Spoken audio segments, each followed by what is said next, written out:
we both of us, when the census form comes round, we tick the box for single, have done for years and years. I'm beginning to think there's something rather inadequate about single. Single always come with a whiff of, well, who knows what might be just around the corner. Whereas I think what's needed is a box for no change of status anticipated.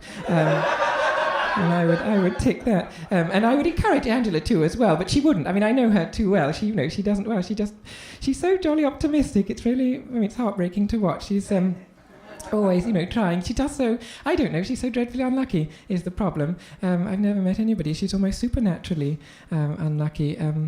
I thought of a very good analogy the other day, actually, which I'll just... I'll share. I realise we do have to start. Sorry, but I'll just share this, and then we'll get going.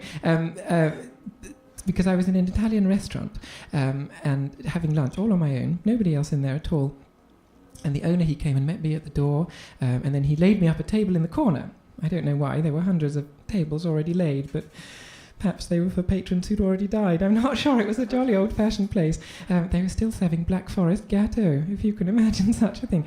And then he came and he took my order, and then he brought me the wrong food. And I thought to myself, oh, well, this is very much Angela's experience of romance, isn't it? She was at a speed dating event recently, and the only other person there was a gay man.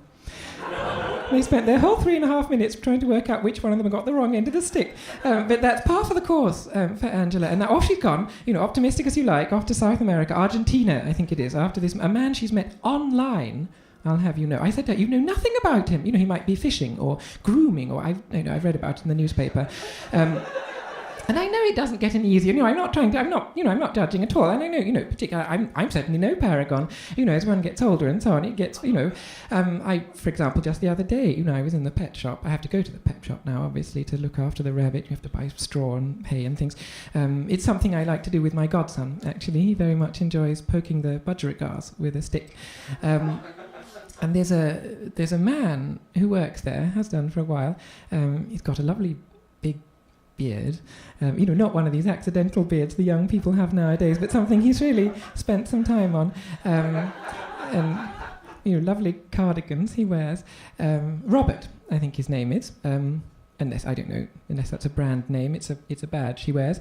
And he's never spoken to me, never said a word. He just grunts until the other day. Suddenly, out of the blue, he said, "Is that yours?" Meaning the godson.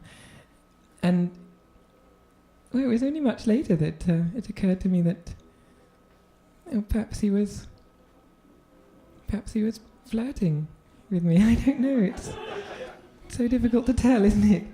But anyway, nothing a good cup of tea and a cry couldn't sort out. And there's another pet shop. So why on earth was I telling you? Sorry, you didn't need rabbits. That's right, rabbits. So the point is, I have a rabbit that I don't want. If anybody wants a rabbit, just stick your hand up. I'm quite happy to put him in a box and post him, courier him. I'm not a monster. Courier him to anybody who might want to look. Honestly, if he were just a normal rabbit and did normal rabbit things, I wouldn't mind at all. But he's the most neurotic creature I've ever come across.